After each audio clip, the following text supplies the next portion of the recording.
Could you use a quick tip daily? How about a tip that can impact your day?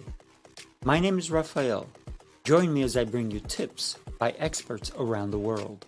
These experts have shared their knowledge and wisdom with me and will directly share them with you. Make sure to subscribe, like, follow, and comment, and I would love for you to become part of the New Tip Daily community.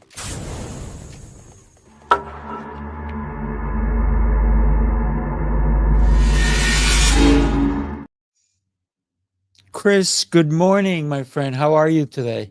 Oh, good morning. I am wonderful today, actually. Just had a clean Love it. bit of snow, just enough to give that nice little white cap, but not enough to Gotcha. make sure I had to shovel. So I'm doing well. How about There you? you go. Thank God, exceptional. Getting better every day. Just a tiny little bit. That's all that matters for me. That's Right? right. Every day, what can I do differently than I did yesterday? How can I improve? And that really walks into what you're going to be talking to us about is overcoming procrastination. That's a powerful, powerful tool that we were talking earlier that some people are ashamed to admit that they procrastinate, right? Mhm. Oh, they for sure are. There's a big stigma on it, right? We have Mhm. no problem saying we're alcoholics or we're rage addicts. We have road rage. Oh, but heaven forbid, oh, I don't do my homework, or I didn't build that spice rack from 1997. Mm. We'd love to hear some tips how we can get over becoming a procrastinator. Right. And actually, I'm really happy and grateful that you have me on the show today, because I do want to cut through um, a lot of the information, because it can be overwhelming. You sometimes we try to label it, or sometimes we try to do other things, but that's not really necessary to really get over it. The Mm. first thing, I have a 3-step process really that I use with pretty much everybody, and I'm going to break it down a little bit faster today for you guys.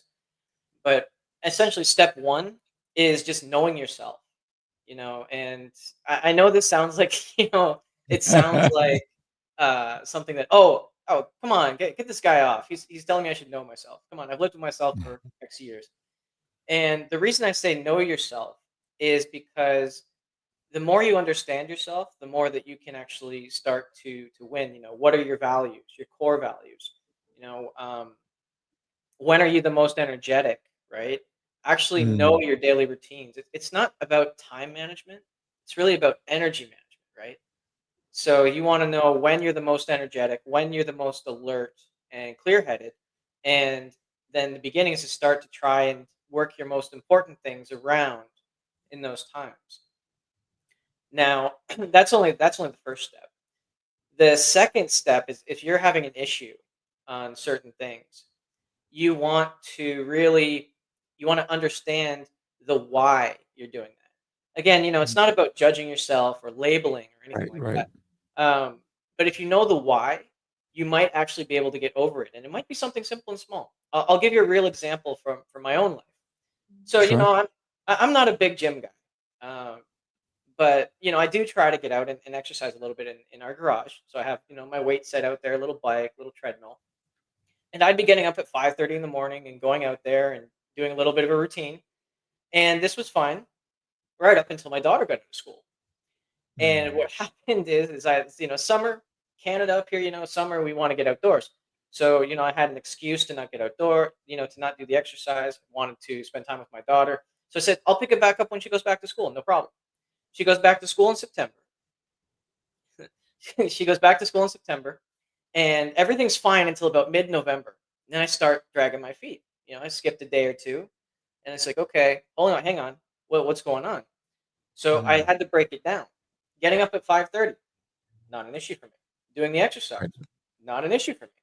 Going out to the garage, Oh man, it's cold out there, and I also had to I had actually to reflect on that. Like, that's my resistance point, because it's never the whole thing you're avoiding. Or the Mhm. whole thing that you're putting off. It's only one part. And so once I realized that obvious, Captain Obvious over here, right? Like it's cold, right? So I just added a tiny little step. Wake up in the morning, immediately go out and turn on this little space heater. And lo and behold, the procrastination kind of went away. Mm. So um, if you're finding yourself putting something off, really look at the why behind it. And if you don't have an immediate reason, break it down as small as possible. No step. You can split that into as many steps as you want. You can have a Mm. task that seems so simple, and you can split it into 20 steps if you need to really find that part where you're having the block, and just to see if there's some way that you can, um, make that a little more palatable, or kind of fix it right now.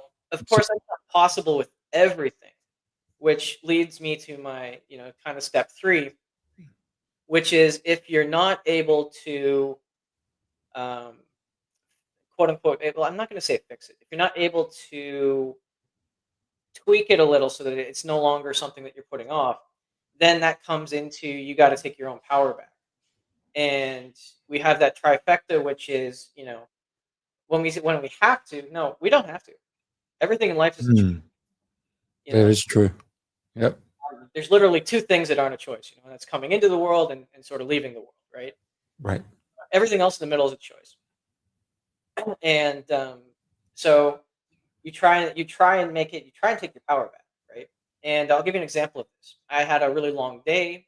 I just come in to watch my favorite TV show, sat my butt on the couch, right? Got the channel flipped on, and then my wife, she yells at me, "Hey, you got to help with the dishes." I say, "What? I do? Excuse me? I just said I have to." And so I said, "Hang on, hang on, hang on, hang on. I know it's no, hang on. I know where this is going." So I said, "No, I'm choosing to get up and do the dishes because I love my wife and I want her life to be easier. And, I want to watch my show in peace." Right? And Right. comfortable as that couch is, I don't want to be sleeping on it. So That's right. choosing. So I'm choosing to do that. And you'll find that have to is really constricting. But when you're choosing to and you're making that decision, then you feel a little lighter. And and sometimes it's not even about choosing to. Another way, really good way, is to get the gratitude going. So change that from have to either choose to. So you're taking back your power, Mhm. or you get to. Right. So I have an issue. I have a little Chihuahua. She's great. She's my emotional support Mm. dog. And oftentimes I have to let her out, and it's a big inconvenience to me because it's winter. I don't want to let the cold in, but and I think about the fact that she goes out there minus 20 and does what Right. she needs to do. Right? Would you do that? I wouldn't do that. And Mm. so I switch Back it in the to. day, people did do that, right? When they went to outhouses, Oh they no, they had no did. choice. Exactly. But We're the very point is, fortunate nowadays. oh no, we certainly are. But the point is that I get to let her out. I get to help her do that Mm. because because she's with me. She provides that accompaniment, and she provides that love.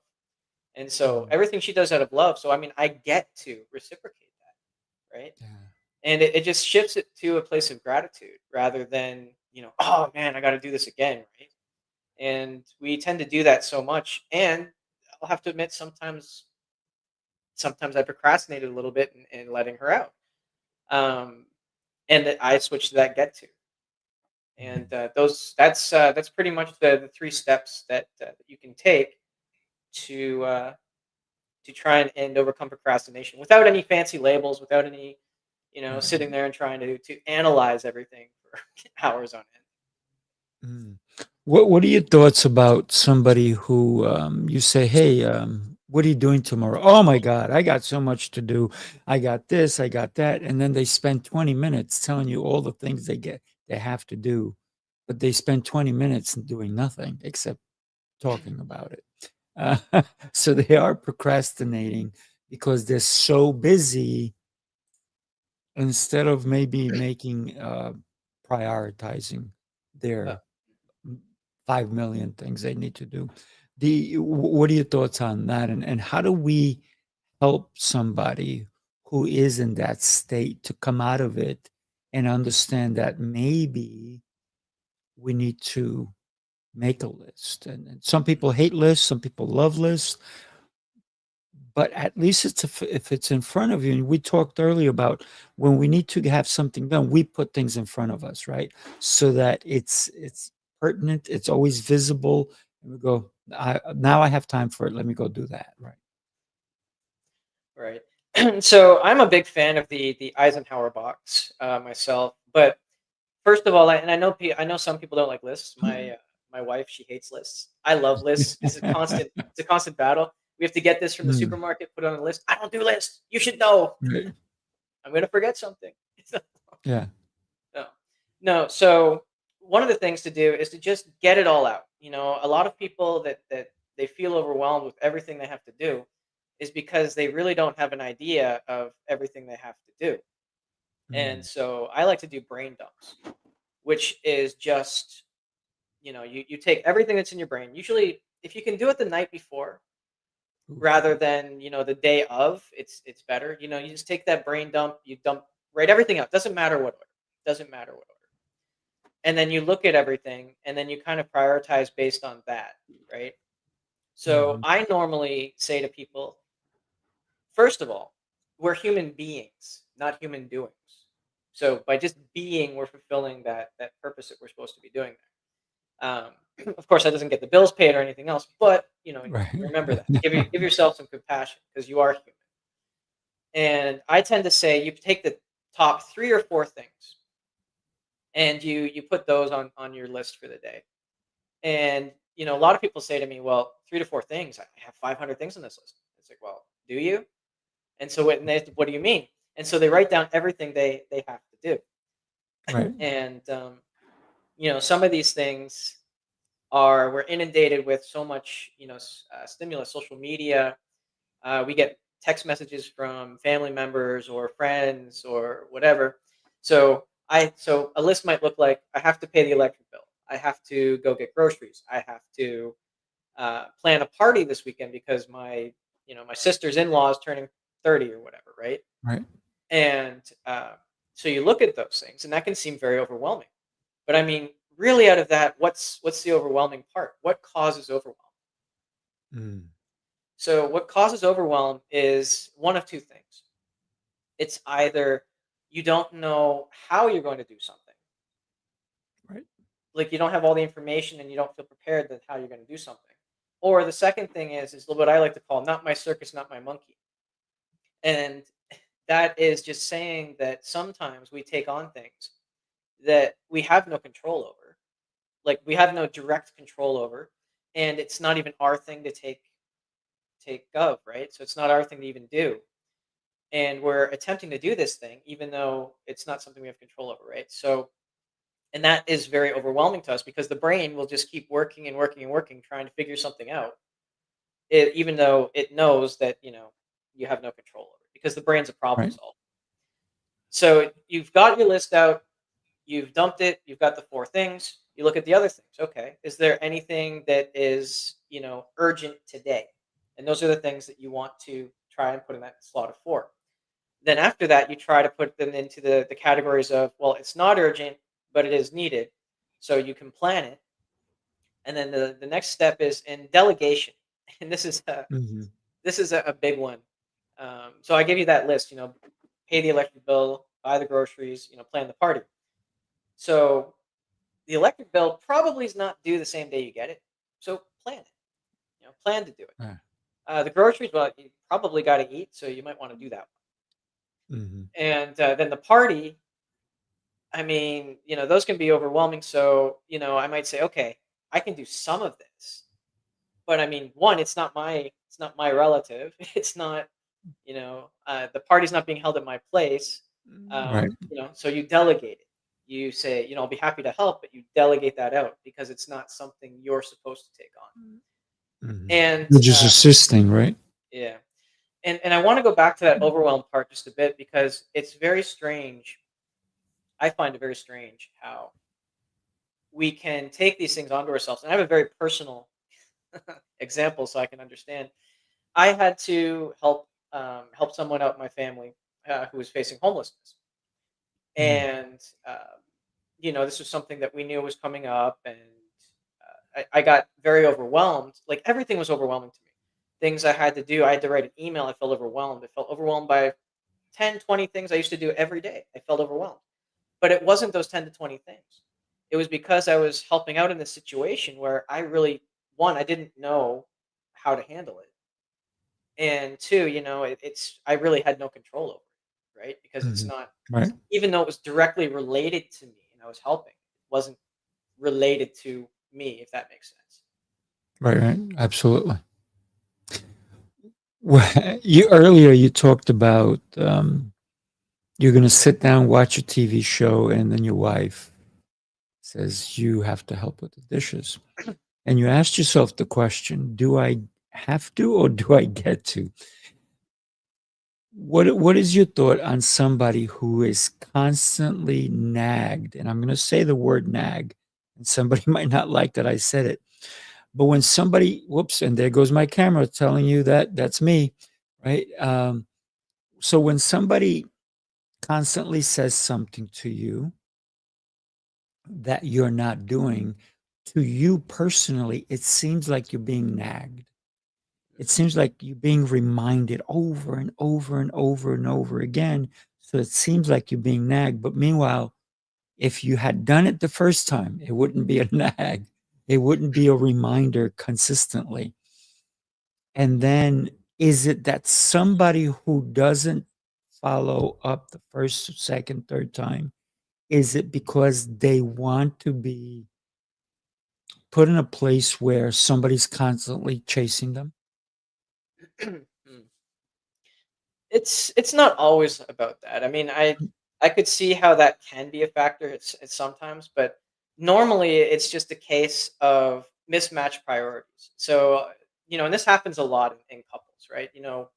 One spouse will say, "Take out the trash," and the other spouse will say, "Yeah, I'll get to it," because it's not Mhm. a priority for me. It's a priority for them because they asked you to do it, but it's not a Right. priority for you.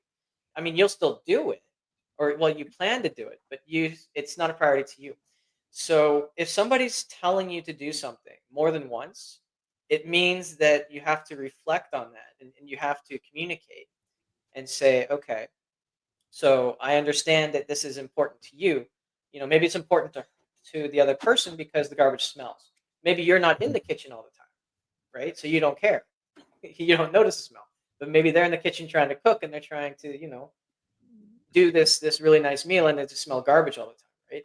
So then they get frustrated, they take out the trash, and then they get mad at you, right?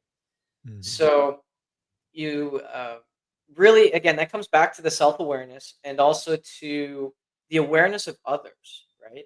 So, why are they asking you to do this?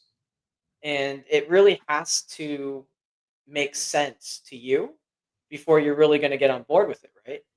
Mm. So that's one thing, and you are right in one hand, but more often than not, it's just that we know it's important on some level. It's just not the same level of important to us, and that's why we start doing that. Again, it happens all the time with kids in homework because they don't understand.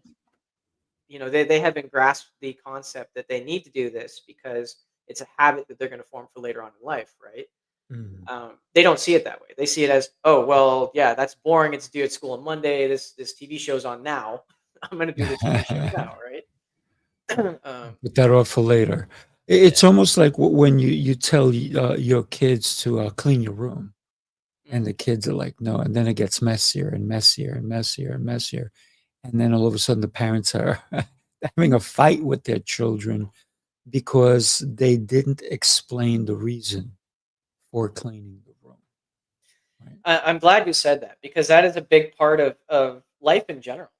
Not only procrastination, but um, when your why is high, your cost is low.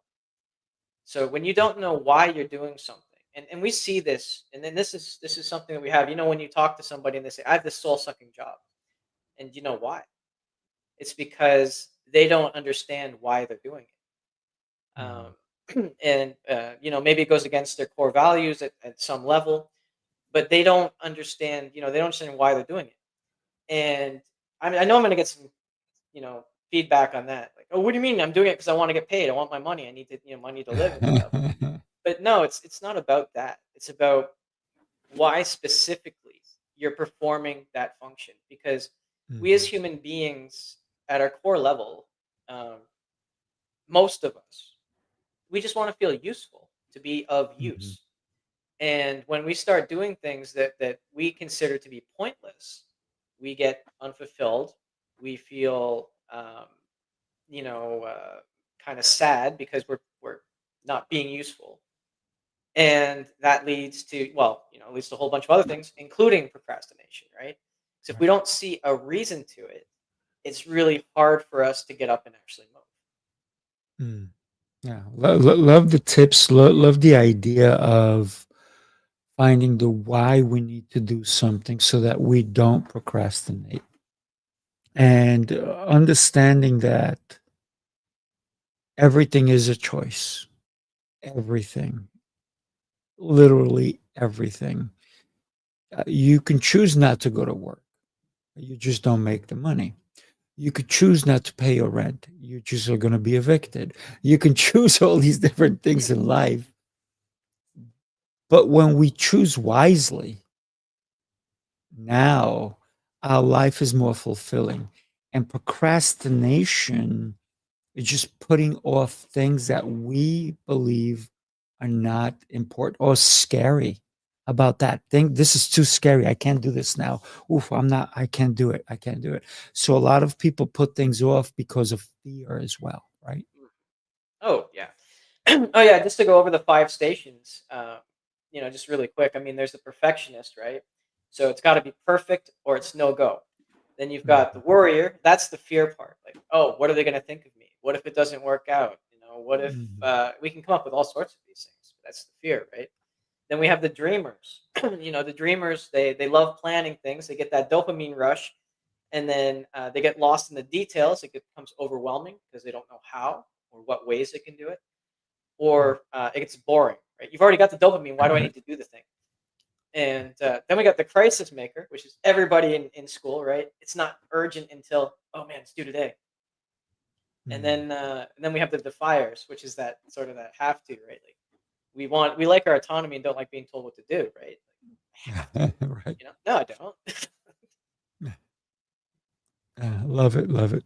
Chris, thank you so much for sharing these tips with us. And hopefully, uh, this episode will shed some light on someone who maybe that's their jam, right? They may not want to admit it, but they may be procrastinators or procrastinator in the making. So let's step back a little bit and, like you said, learn to know thyself. Learn your energy levels. When do you have the most energy to tackle the things that are hardest to tackle? So I love that you brought that up as well. Thank you. Oh, thank you for having me on. I'm biased, but I think we don't talk about procrastination enough. Right. We'll talk later. I had a client who said to me, "Hey, listen, I'm giving up procrastination, and I'm going to start next month." Hmm. I thought that was pretty funny. Oh yeah. Why put off today what you can put off tomorrow? And or the next week or next month or next year. Great insights. Thank you, my friend. I truly appreciate you. Do me a favor, everybody.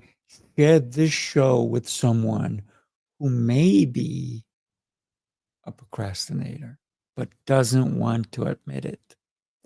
Chris, always great insights, my friend. Truly appreciate you. I'm going to give you, put your website up, 30, 45 seconds. Tell us what people can expect when they come see you.